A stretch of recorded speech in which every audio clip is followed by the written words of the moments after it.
এটা চাঁদপুর কুশিয়ারার পার।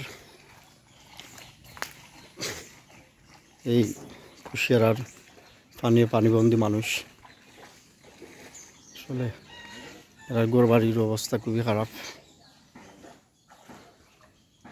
এই যে চাঁদপুর, এটা মনুর মুখর একটু আকান, মনুর মুখই ধরে এটারে। এই যে বাড়ি, একটা বাড়ি।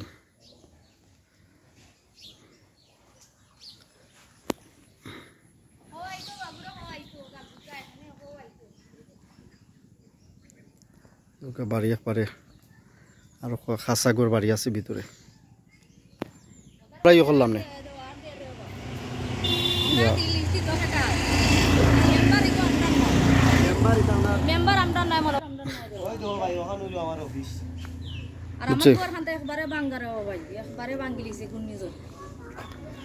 ঘূর্ণিঝড়ে তো গড় ভাঙছে, দেখলাম তো অবস্থা। 4টা-5টা বাচ্চা লই এখন কিতা করবাই।